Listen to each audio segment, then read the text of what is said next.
Hi, my name is Peter and I'm lead designer of Bushido Blade game. Welcome to the video. I'm going to show you pre-alpha gameplay of Bushido Blade as well as things that we have planned for the game in the future. Please bear in mind that this is early preview and a lot of animations and systems as well will be changed, hopefully for the better. Welcome and enjoy the video. So let's get started. In Bushido Blade you can move freely around the arena. You can use joypad or D-pad or mouse and keyboard as well. You can also perform rolls, which are very long, basically jump movements to clear away from your opponents, which is very handy when you are fighting an opponent with very long weapons. You can also perform short dashes to the side, forward and back as well. So this is the range of the movement we currently have in the game. What will you be also able to do is to climb on higher surfaces as in original Bushido Blade games. So for example, you can climb up the ledges or jump down and basically run away from your opponent and wait for them to climb up after you and so on and so forth. So this is not yet implemented, but we are definitely working on that. In Bushido Blade, everything revolves around stances. So you have 4 basic stances, top one, forward, down and back. These stances decide which kind of attack you can perform. For example, let's perform the horizontal attack. Right, so this is how it looks when you attack with the in a forward stance. Then change it to back, the attack animation changes. Same for the top and so on. So different stances have different effect on your reach, speed of attack and various other parameters of the attack. So let's look at how that looks when I perform top vertical strike. Right, see, this is very high, long attack. Let's look at how that looks from the bottom. Right, so this is much faster, but actually quite short in terms of distance. Right, so this has a very long kind of preparation phase, very strong and heavy attack from the top. So what you can see when I press the attack button, you can see some small arrow coming in. This basically indicates to your enemy what kind of stance you are in, because what you can do is perform one attack after another in different stance, and basically he has to be at the same stance that you are to successfully block or parry you. All right, so that's basic of that. So when I talk about blocking, let's look at how the blocking works. So when you press the blocking button, your character basically locks into a blocking stance. You can also change a blocking stances as well.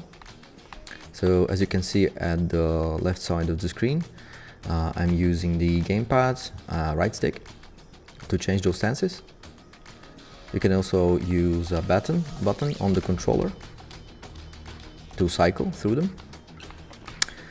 And basically these stances are your main line of and blocking is main line of defense from the enemy attacks, right? So if I enable the AI, right, you see I was in the wrong stance, he attacked from the top. Yeah, so he hit my sword. Oh yeah.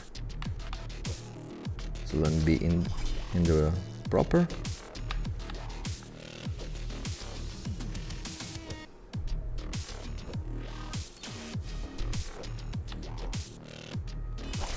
Right, so I was hit from the bottom. You see that, let me turn off the AI quick again. So you see that I'm now injured. I have various effects, like for example I move very slowly or should move slowly. I'm also, the animation is showing the enemy that I'm walking with a kind of hit lag. These effects basically changes how I can attack as well, the speed of attack and so on. So it has a minor attack because we don't want you to be, basically if you are injured, to not be able to fight. But this is probably something that we need to still work on and kind of make sure that it works and it's balanced. Yeah, so these are basically the stances and core of the gameplay systems. Let's look at the attacking and stance-based attacks and combos as well. Basically, you're using stances, the direction, and the type of an attack, which is the either horizontal or vertical attacks. You have two types of attacks, 4 stances, so you have a lot of space to customize your attacks. So basically combos are performed during the opening. So when I perform an attack, you can see the white trail. That trail indicates when your basically input is opened. So during that you can start another attack. The attack will be connected to the previous attack once it's done. So let's see how that works. Right? So what I do is I'm changing the stances from bottom to top. You can see the arrow as well. Right, so these two are attacks are connected. You can chain up to 3 attacks together. You can see also that when I perform an attack, you can see the white trail. This indicates that this is first attack in the chain, and then another is yellow. So let's look at how that looks when I have 3 attacks. So you can see that it changes from white to yellow to the red. So red one is the final stage. You have basically 3 stage combos that you can perform, and each stage defines how your enemies can respond and will respond to an attack. So for example, if I perform the first attack, he's being injured, and the second stage attack, if he's not blocked, he's basically knocked down. I have damage turned off for the attack purpose, for the demonstration purposes, but basically if you perform the top down up the attack, right, so what happens is the leg of your enemy is hit, so basically he then gets injured. And the second stage attack, if it's not blocked by your enemy, basically knocks him down, usually kills him. But if he's in wrong stance, so for example he's not in a top stance, then he gets knocked down, so like that. And the length of the knockdown, so how long that character is staggered or knocked or repelled, is defined by each an attack.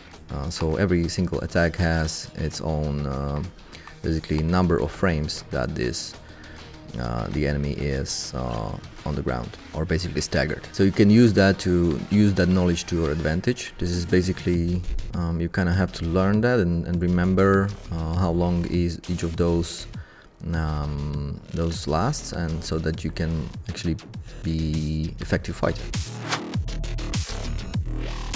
So let's look at feinting. In Die by the Blade you can perform attacks as well as you can cancel them by pressing the block button. Let me enable input visualization. So I perform attack and press the blocking button. You go immediately into the block. So if your enemy watching you and sees the arrow and sees you beginning the attack, you can like enable the block, which is, you know, reasonable thing to do at that situation. But you can cancel the attack and basically go on and continue with some different attack. You can even change stances to perform something shorter, you know, quicker. So let's perform attack, top attack, bottom, right?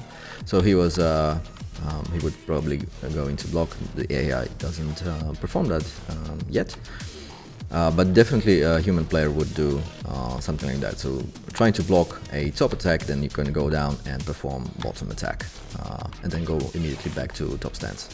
So this way you can kind of play with the mind of your opponents and basically use that to your advantage.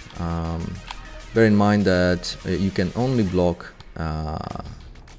you can only feint if your trail or the input buffer, I would say, is not enabled. So once you're in there, you can cancel your attack, just goes through.